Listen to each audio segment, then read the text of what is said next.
Assalamualaikum warahmatullahi wabarakatuh. Bagaimana kabarnya hari ini anak-anak?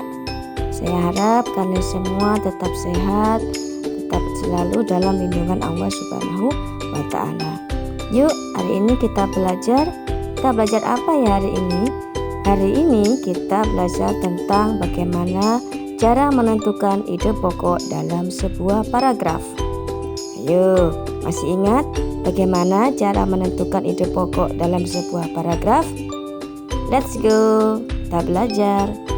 Ide pokok adalah ide atau gagasan yang menjadi pokok pengembangan paragraf. Ide pokok ini terdapat dalam kalimat utama. Apa itu kalimat utama? Nah, kita bahas dulu ini. Nama lain ide pokok adalah gagasan utama, gagasan pokok. Dan dalam satu paragraf hanya ada satu ide pokok. Nah ini, kalimat utama adalah kalimat yang di dalamnya terdapat ide pokok paragraf. Kalimat utama dijelaskan oleh kalimat-kalimat lain dalam paragraf tersebut yang disebut dengan kalimat penjelas.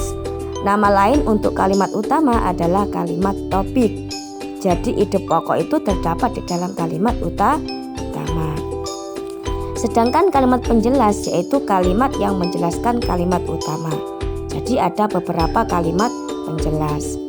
Nah, sekarang ada 5 langkah dalam menentukan ide pokok. Apa saja itu? Yuk kita simak bersama. 5 langkah menentukan ide pokok. Yang pertama, baca seluruh paragraf dengan cermat. Jadi kita baca seluruh paragrafnya dengan cermat. Kemudian yang kedua, setelah membaca kita cermati kalimat pertama hingga akhir. Dari awal paragraf sampai akhir dicermati. 3. Baca kalimat demi kalimat sampai kamu menemukan ide pokok paragraf. Karena dalam satu paragraf ide pokok biasanya terletak di awal, di akhir atau awal dan akhir paragraf. Ya, kita cari ide pokoknya itu. Yang keempat, tandai ide pokok tiap paragraf. Setelah ketemu ide pokoknya ditandai setiap paragraf itu ide pokoknya mana kira-kira. Kita tandai. Yang 5, tandai info penting dalam tiap paragraf. Jadi setiap paragraf pasti ada info pentingnya. Nah, selanjutnya kita belajar, ini ada contohnya. Contoh yang pertama, silakan kalian baca paragraf yang pada di contoh 1 ini. Ada satu paragraf. Coba nanti sampai cari ide pokok dari paragraf ini. Silakan dibaca.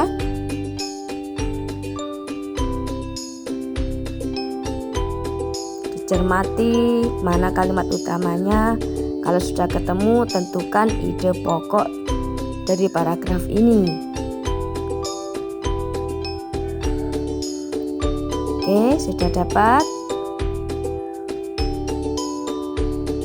Ya, silakan dicermati lagi.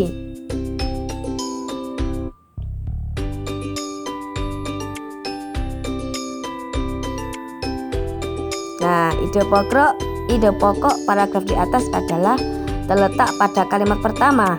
Karena kalimat utamanya itu terletak di paragraf yang terletak di kalimat pertama, maka ide pokoknya adalah Indonesia memiliki kekayaan alam yang berlimpah.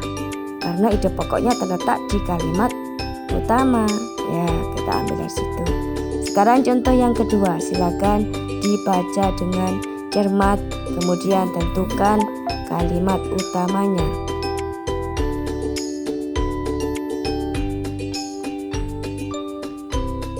Nah, ide pokok dari paragraf yang kedua ini adalah banjir melanda beberapa wilayah Indonesia.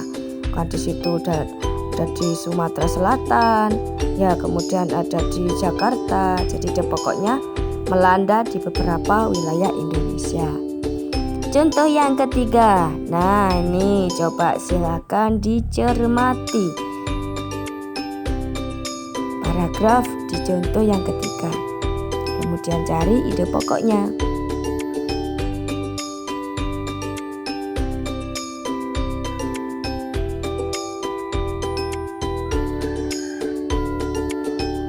Ayo, sudah ketemu apa belum?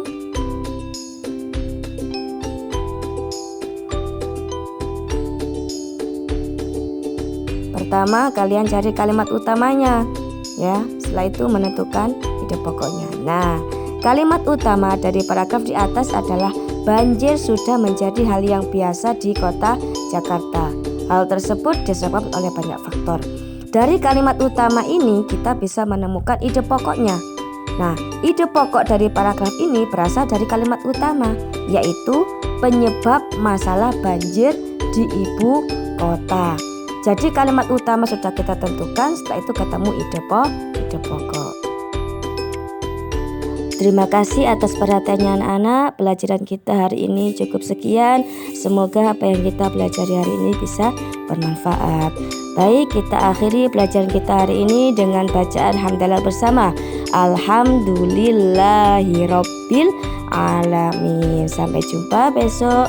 Jangan lupa tetap semangat dalam belajar, selalu jaga kesehatan dan patuhi protokol kesehatan. Saya akhiri. Wassalamualaikum warahmatullahi wabarakatuh.